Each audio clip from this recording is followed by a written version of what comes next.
വക്കീലേ, ഗോപി,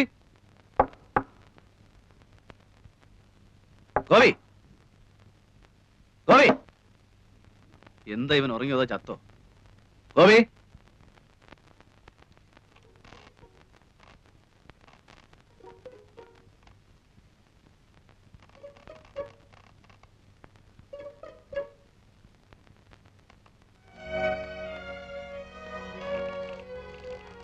ചങ്കൂസ്, നിനക്കൊന്നും ആഹാരം വേണ്ടേ?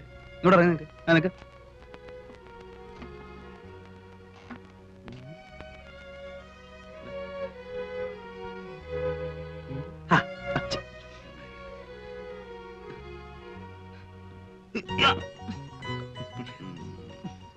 എവിടെ പെണ്ണുമ്പിള്ള? എങ്ങനെ മുടി പിന്നീടിച്ചോ? അത് ചുമ്മാ വക്കീലത്തിന്റെ മോഹം കണ്ടാ അറിയാലോ. എന്താ അതോ, വക്കീലിനൊരു പെണ്ണിനെ അങ്ങ് ഇച്ഛ പിടിച്ചു എന്നുണ്ടെങ്കിൽ അപ്പൊ അവളെ മുടി രണ്ടായിട്ട് പിന്നീടിപ്പിക്കും. മൂപ്പരുടെ ആദ്യത്തെ കാമുക എങ്ങനെയായിരുന്നു അത്രേ. പക്ഷെ ഒന്നുണ്ട് കേട്ടോ, അങ്ങനെ എങ്ങനെയൊന്നും പുള്ളിക്ക് പിടിക്കൂല. ഇവിടെ ഇവിടെ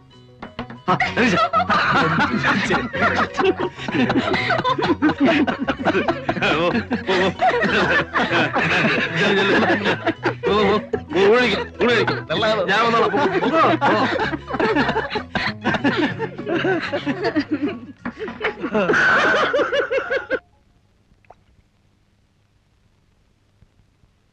തനിക്കെന്താ തോന്നുന്നേ? ഓ, എന്ത് തോന്നാനാ? ഇവളുമാർക്കെല്ലാം ഇതുപോലെ ഓരോ കഥ പറയാനുണ്ടാവും. ഇത് കഥയല്ല വക്കീലേ. അല്ല, ഇതാണ് ഏതാണ്ട് വലിയ പൊണ്ണക്കാര്യം പറയാനുണ്ടെന്ന് പറഞ്ഞ് വിളിച്ചോണ്ട് വന്നത്. സക്രിയൊക്കെ എന്താ തോന്നുന്നത്?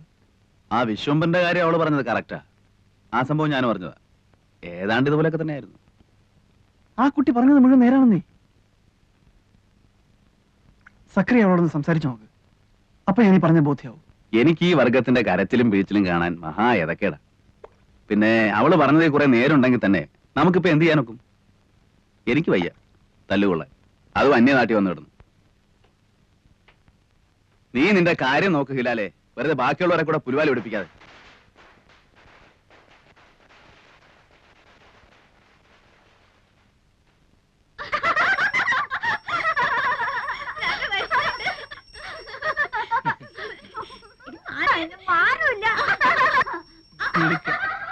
എന്റെ മോനാ അത്.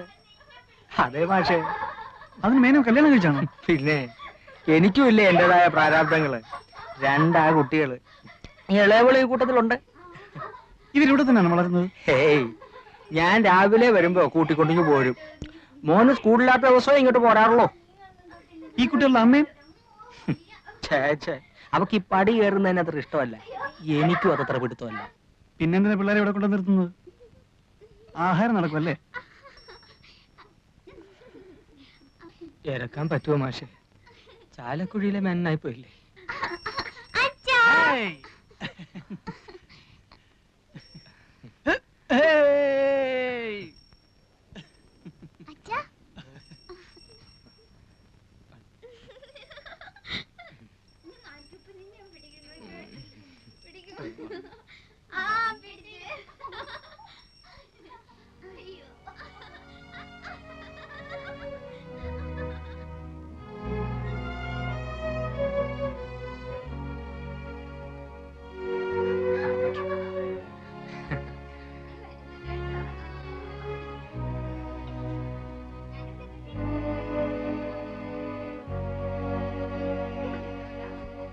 കണ്ടോ, ഈ പണ്ടാരം കാരണം കഴിഞ്ഞ ഒരാഴ്ചയായിട്ട് ഇവിടെ ഒരാൾക്കും സ്വൈര്യം ഇല്ലാണ്ടായിരുന്നു.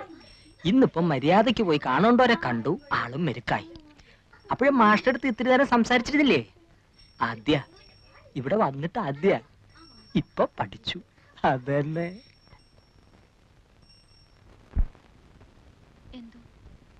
എനിക്കെന്തോ വിശ്വാസം വരുന്നില്ല. എന്റെ വാക്ക് കേട്ടിട്ട് നീ മനസ്സ് മാറ്റണ്ട. ആണായിട്ട് ഒരാളെയും വിശ്വസിക്കാൻ പേടിക്കുന്ന ഒരു മനസ്സാ എന്റേത്. അതുകൊണ്ട് ഞാൻ പറയുന്നത് നീ അതുപടി എടുക്കണമെന്നില്ല. ആ മനുഷ്യൻ പറഞ്ഞത് കേട്ടപ്പോ എങ്ങനെയോ എനിക്ക് അയാളെ കുറച്ചൊക്കെ വിശ്വസിക്കാന്ന് തോന്നി. പക്ഷെ ഇതും പറഞ്ഞതിനെ പറ്റിക്കാൻ ഞാൻ അത്ര പൊട്ടിയൊന്നുമല്ല. ഇവിടെയുണ്ട്. എവിടെ പടക്കും? എവിടെ പടക്കത്തിന്റെ പൈസ? വൈകുന്നേരം പടക്കം കിട്ടിയാ പോരെ? വൈകുന്നേരല്ലേ വിഷു. പറ്റില്ല, പൈസ തന്നാ മതി, ഞങ്ങൾ വാങ്ങിച്ചോളാം.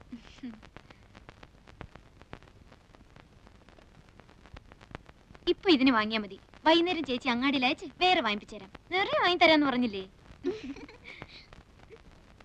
എന്റെ മോനും ഇന്ന് അവിടെ പൂത്തിരി കത്തിക്കുന്ന എഴുതിയിട്ടുണ്ട്. എവിടെ ദേവകീർത്തിയുടെ മോൻ? കോട്ടയത്തിനടുത്ത് ബോർഡിങ്ങില്.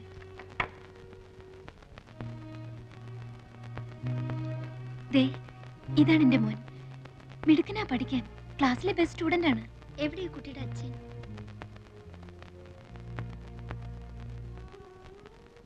ഇതാ, ഇത് ഞാൻ അഴിച്ചു കളഞ്ഞിട്ടില്ല. ഇതും വിശ്വസിച്ചിട്ടാണല്ലോ എല്ലാവരും വിട്ട് ഞാൻ ആ മനുഷ്യന്റെ കൂടെ ഇറങ്ങിപ്പോന്നത്. ആണായിട്ട് ഒരാളെ എനിക്ക് വിശ്വസിക്കാൻ പറ്റില്ല. ആ മനുഷ്യൻ കാരണമാണോ ദേവകീർത്തി ഇവിടെ എത്തിയത്? ആണോന്ന് ചോദിച്ചാ അതെ.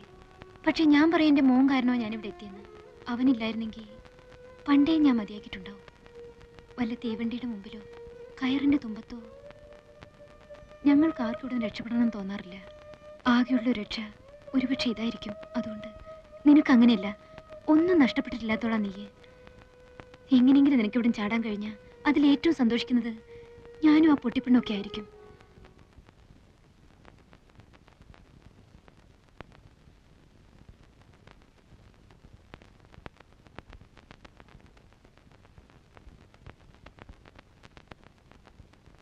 ആരാ അവിടെ?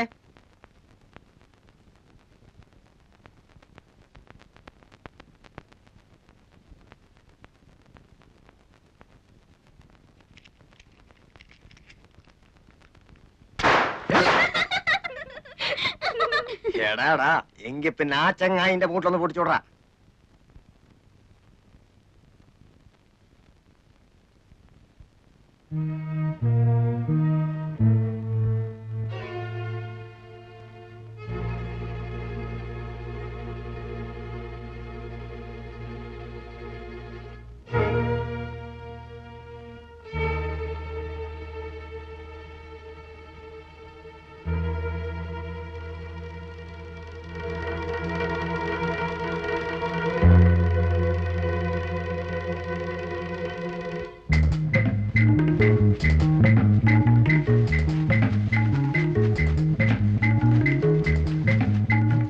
കുട്ടി പോകുന്ന ആരെങ്കിലും കണ്ടിരുന്നോ?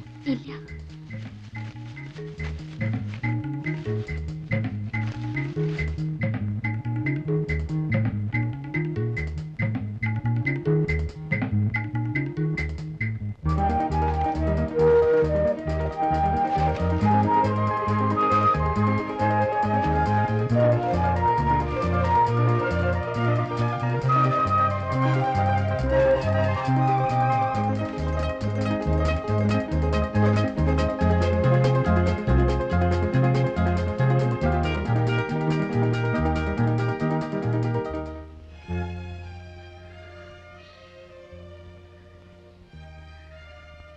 അക്കരെ എത്തിച്ചെന്നാ മതിയല്ലോ.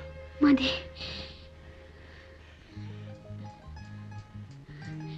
എനിക്കെന്ത് തരും? വീട്ടിൽ പോയിട്ട് വാപ്പയും ഉമ്മയായിട്ട് ആലോചിച്ചതിന് ശേഷം ഞാൻ വരും. അപ്പൊ ഒരു മറുപടി പറഞ്ഞാൽ മതി. ഉമ്മ പറയുന്ന പോലെ നടക്കൂ. ഉമ്മയും ഞാനും ഫ്രണ്ട്സിനെ പോലെയാ. വാപ്പയുടെ സമാധാനത്തിന് വേണ്ടിയിട്ട് ചിലപ്പോ ആമിനാന്നോ ഐഷാന്നോ പേരൊന്ന് മാറ്റേണ്ടി വന്നാല് വിരോധം ഉണ്ടാവില്ലല്ലോ.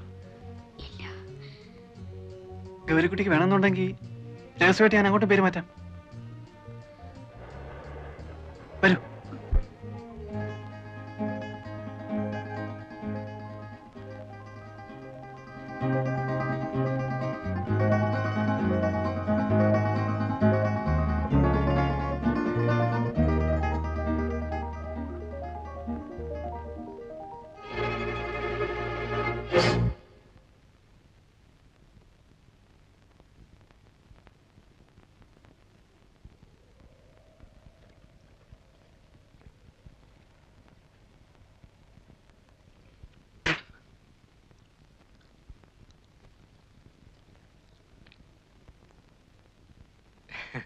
എങ്ങടാ മാഷേ?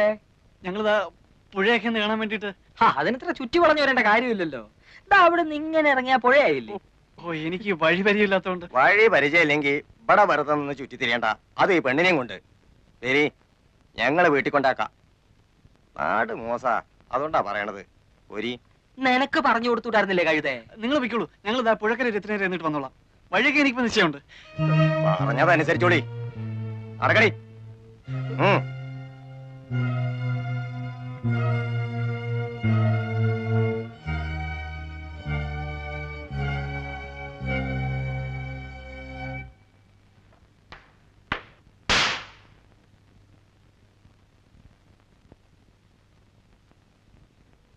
എന്താ മേനെ ഉറക്കമെന്ന് വെച്ചാൽ ഉറക്കം തന്നെയാ.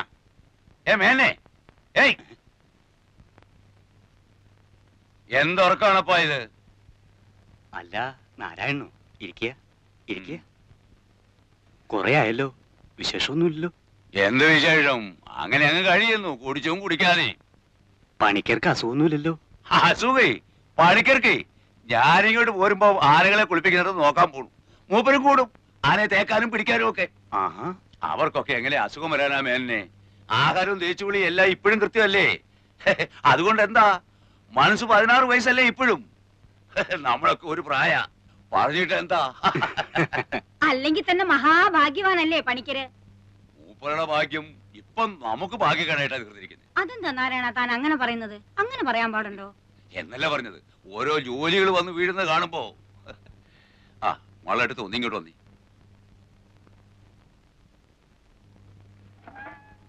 മാളുവേട്ടത്ത് ഈ പറയുന്നതൊക്കെ എനിക്ക് മനസ്സിലാകുന്നല്ലാതെ എനിക്കിത് വല്ലതും അവിടെ ചെന്ന് പറയാൻ ഒക്കോ? വേണമെങ്കിൽ ഞാൻ കൂടെ ഒന്ന് പണിക്കരോട് പറയാം. ഇനി ഇപ്പൊ നിങ്ങൾ എന്ത് പറഞ്ഞിട്ടും കാര്യമില്ല. മൂപ്പന്റെ അടുത്ത് കാലത്ത് നിങ്ങൾ ആ കുട്ടിയും കൂട്ടി പോയ വിവരം അവിടെ കൃത്യമായിട്ട് അറിഞ്ഞിരിക്കുന്നു. ഇവിടെ നല്ല ഈ നാട്ടിൽ നടക്കുന്ന ഓരോ സംഗതികളും അപ്പോൾ അറിഞ്ഞുകൊണ്ടിരിക്കുക കക്ഷി. ഓള് മൂപ്പന്റെ അടുത്ത് പോയി, മാപ്പിളമാര് നിങ്ങൾക്ക് സപ്പോർട്ടായി, എല്ലാം അവിടെ അറിഞ്ഞിട്ടുണ്ട്. അല്ല നീ ഇതിപ്പോ... എനിക്ക് നിങ്ങളുടെ പൂരായ ഒന്നും കേൾക്കണ്ട. ഒരു കാര്യം ഓർത്തോളൂ, മൂപ്പം വിളിച്ചാൽ വരാൻ ഇവിടെ 100 മാപ്പിളമാരുണ്ടെങ്കിൽ പണിക്കൽ വിളിച്ചാൽ വരാൻ ഇവിടെ 100 സഹായന്മാരുണ്ട്. ഇന്നലെ വരെ മാപ്പിളമാർ ഇവിടെ കയറി സൂര്യക്കേടുണ്ടാക്കാൻ നിന്നപ്പോ കാവല് കിടക്കാനും വെട്ടുകൊള്ളാനും 4 ഹിന്ദുക്കൾ വന്നത് ആര് പറഞ്ഞിട്ടാണെന്നാ നിങ്ങളുടെ ധാരണ? എനിക്കതറിയില്ലേ, നീ ഇതെന്താ? അതൊന്നും മറക്കാൻ പാടില്ല. ഭൂമിയോളം ക്ഷമിക്കുന്നവനാണ് അദ്ദേഹം. ഇതിപ്പോ എങ്ങനെയോ മൂപ്പർക്കൊരു തോന്നൽ വന്നിട്ടുണ്ട്, മാപ്പിളമാരുടെ മാത്രം സപ്പോർട്ട് കൊണ്ട് മാളുകെട്ടത് ഇവിടെ പിടിച്ചിരിക്കാനുള്ള ഭാവമാണ്. അത് കിടക്കില്ല. എന്റെ ഗുരുവായൂരപ്പാ, ഞാൻ പറയണതൊന്ന് മനസ്സിലാക്കാൻ നിങ്ങൾക്ക് ക്ഷമയില്ലാണ്ടായാലോ? അവളെ അയക്കാൻ എനിക്കെന്തിനാ മനപ്രയാസം? കെട്ടിക്കാൻ നിർത്തിയിരിക്കുന്ന കുഞ്ഞുമോളൊന്നും അല്ലല്ലോ. അവളുടെ സ്വഭാവം ശരിയല്ല നാരായണ, അതുകൊണ്ടാ ഞാൻ പറഞ്ഞില്ലേ. സ്വഭാവമൊക്കെ നേരെ ആയിക്കൊള്ളും. മൂപ്പം പാവമായതുകൊണ്ട് അവള് വിദ്യ കാട്ടി ഇങ്ങോട്ട് പോകുന്നു. ഇവിടെ അങ്ങനെ ചോദ്യം പറിച്ചിട്ടൊന്നുമില്ല. മൂപ്പനെ ദേഷ്യം പിടിപ്പിച്ചാലേ കാലത്തെ പെണ്ണ് തലയില്ലാതെ പുഴക്കര കിടക്കും, അറിയോ? അതും എന്റെ കൈ കൊണ്ട് തന്നെ ചെയ്യേണ്ടി വരും. എന്റെ ഈശ്വര, അതല്ല, മാളുവേട്ടത്തെയാണ് ഇതിൽ സൂത്രം കളിച്ച് പെണ്ണിനെ പറഞ്ഞു വിടാതെ പിടിച്ചു നിർത്തിയിരുന്നെങ്കിൽ അതിനുള്ള വിവരം എന്താണെന്ന് വെച്ചാൽ അതും ഇന്ന് രാത്രി തന്നെ കക്ഷി ബോധ്യപ്പെടുത്തി തരും. ഞാൻ പറഞ്ഞില്ലെന്ന് വേണ്ട, അതിനുള്ള പുറപ്പാടാ അവിടെ. ഓഹോ, സപ്പോർട്ടുകാരെയല്ല ഒപ്പം തന്നെ താമസിപ്പിച്ചിരിക്കുക. ഒന്ന് നിർത്തണ്ട നാരായണ. നിങ്ങൾക്ക് എപ്പോഴാ സൗകര്യം എന്ന് വെച്ചാൽ ഈ അശ്രീരത്തിന് ഇവിടുന്ന് പിടിച്ചോണ്ട് പോയിക്കോളൂ. കൊല്ലുകയോ കൊല്ലാതിരിക്കയോ. നെല്ലടിയോടെ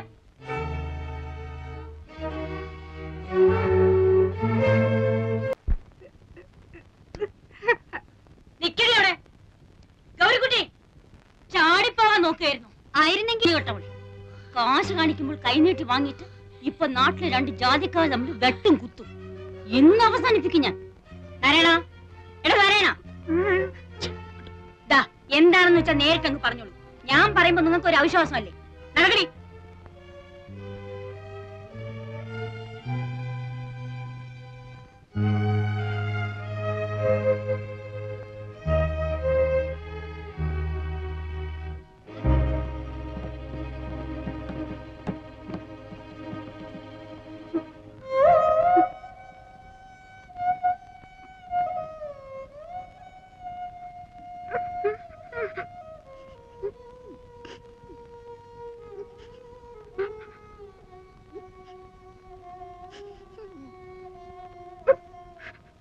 ഒൻപത് മണിക്ക് ഞാൻ കാറ് കൊണ്ടുവരും. 9:30 അദ്ദേഹം കളത്തി വരുമ്പം അവിടെ എത്തിയിരിക്കണം. എനിക്ക് അത്രേ അറിയണ്ടു. എന്റെ ശവമായിരിക്കും നിങ്ങൾ കൊണ്ടുപോണത്. അത് പണിക്കര് പറഞ്ഞാല് ഇല്ലേ, ഞാൻ കുറ്റം പറയുന്നില്ല. ഇപ്പോഴൊക്കെ അല്ലേ ഇത്തിരി ഡിമാൻഡ് കാട്ടാൻ ഒക്കൂ, അല്ലേ? 4 ദിവസം കഴിയുമ്പോ എന്ത് പറയും? ഞാൻ ഇറങ്ങുന്ന മാളുവേട്ടത്തി, പോയിട്ട് വരാം. വരികയോ കൊണ്ടുപോകുകയോ ഒക്കെ തന്റെ കാര്യ. അത് എങ്ങനെയാ ശരിയെന്ന് തോന്നുന്നു അങ്ങനെ ചെയ്തോളുക. പിന്നെ എന്നെ കുറ്റം പറയാനും നായന്മാരെ കൂട്ടാനും ഒന്നും നിന്നേക്കരുതെന്ന് പണിക്കരോട് പറഞ്ഞേക്കണം.